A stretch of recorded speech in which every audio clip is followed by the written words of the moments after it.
Buenas noches, integrantes del seminario Páginas de Nietzsche de la Escuela de Pensamiento Crítico Maestros de la Sospecha.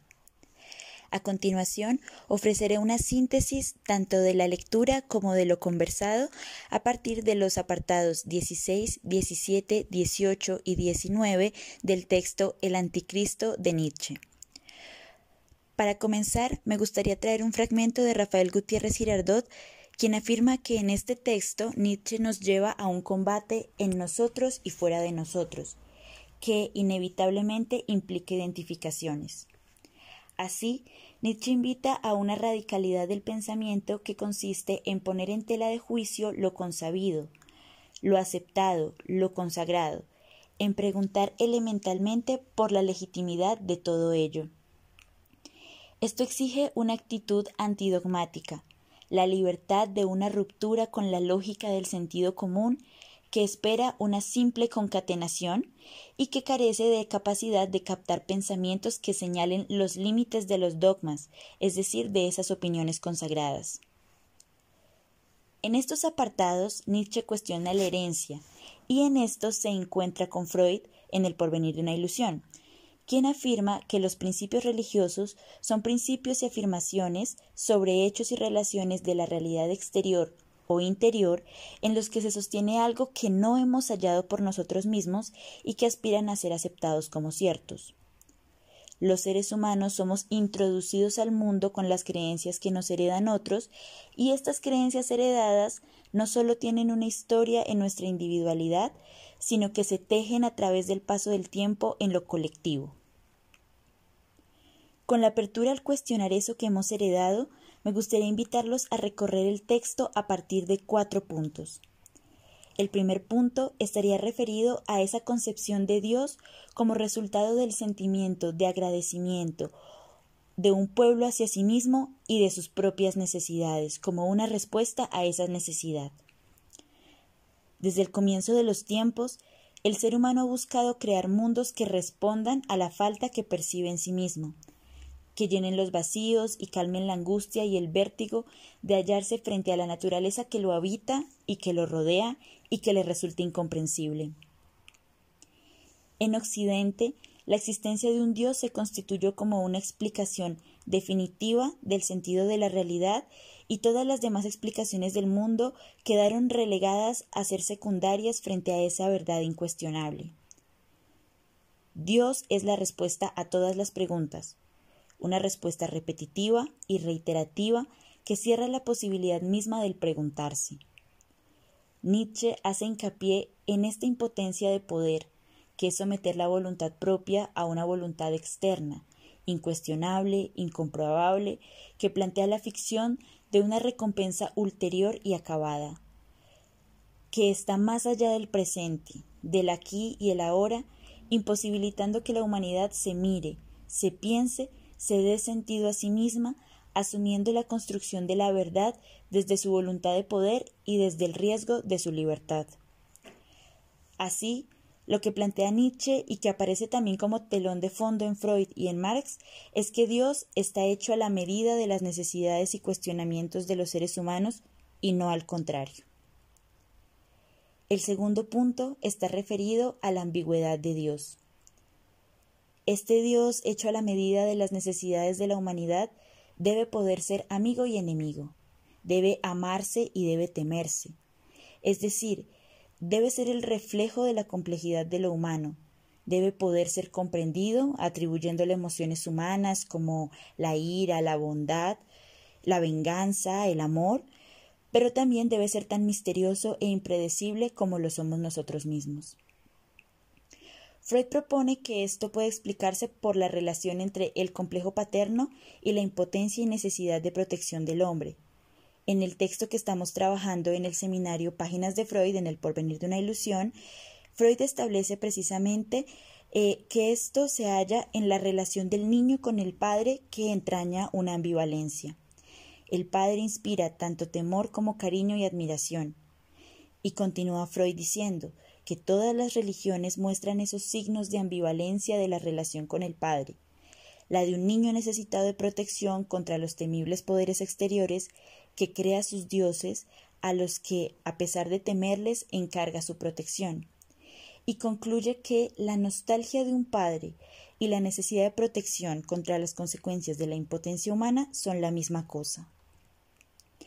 Así, la lectura de Nietzsche de la representación religiosa puede darse en dos vías. Primero, un Dios más cercano a lo humano que es ambiguo. Entonces, Dios puede ser la expresión de la voluntad de poder, de la posibilidad del ser humano como creador de valores, que afirma la vida en su complejidad, que a pesar de la ambigüedad de sus afectos sabe leerlos y recogerlos como fuerzas. Pero segundo, también puede tratarse de un Dios que no es ambiguo, sino que es un Dios de la suprema bondad. Y esto último nos lleva al tercer punto. Dios tiene que poder transformarse. La pregunta que se esconde tras todo esto es cómo el Dios de los judíos se convierte en un Dios para todo el mundo, en un cosmopolita, como lo llama Nietzsche. No hay otra opción para los dioses. O son voluntad de poder, dioses que responden a la necesidad de un pueblo frente a esa fuerza de la naturaleza, o son impotencia de poder. Son buenos, con lo cual se acercan más a la universalidad. Y vamos a ver un poco por qué. ¿Qué hay más universal que ese sentimiento de desprotección frente a la naturaleza? El Dios cristiano aparece como el consuelo ante ese sentimiento de indefensión. Es el Dios de los pobres y de los necesitados. Se convierte en un ideal que otorga perdón ante las faltas que el ser humano percibe en sí mismo y de las cuales no puede huir, y ante la conciencia y el miedo a la muerte es un Dios que otorga la vida eterna. El éxito del Dios cristiano es la facilidad humana para identificarse con la debilidad. Esto tiene una connotación eminentemente política. Si somos débiles, pertenecemos al pueblo elegido. Y aquí hemos de leer y traer a colación el texto de Engels, el Anti-Düring, que trabajamos en el seminario Páginas de Marx, y que comienza diciéndonos que el cristianismo solo reconoce una igualdad entre los hombres, la del pecado original, igualdad que cuadra perfectamente con su carácter de religión de esclavos y de oprimidos. Y esto nos lleva al concepto de decadencia que Nietzsche ha visto y ha desarrollado a lo largo de estos apartados que hemos trabajado del texto del Anticristo y cuya definición continuaremos construyendo, pero que podríamos decir que estaría referida a esa decadence, al olvido, o más bien a la renuncia del hombre de la voluntad de poder. Cada uno hace de su vida un sacrificio, no somos dueños de nuestra vida ni de nuestro futuro, y compramos la vida eterna a cambio del alto precio de la propia libertad en este mundo. En el cuarto punto llegamos a la divinización de esa decadencia. Aquí se cambia el nombre de débiles por el de buenos. Dios es el Dios de los pobres, enfermos y pecadores a quienes pertenece el reino de los cielos, un reino en el que caben todos. Sin embargo, se trata de un Dios que sigue siendo judío y que tiene como pueblo elegido a los judíos. Habría que preguntarse qué tienen de especial los judíos para posibilitar que se sostenga esta creencia en el Dios cristiano y que posibilite también que los no judíos se sientan identificados.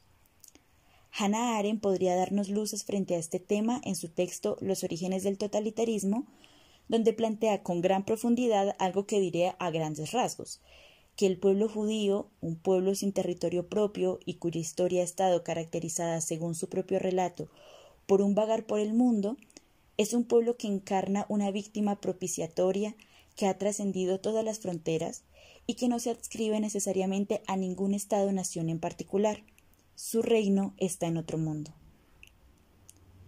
Dios se convierte así en la bondad, en un ideal, en un espíritu puro. Dios aparece como la cosa en sí.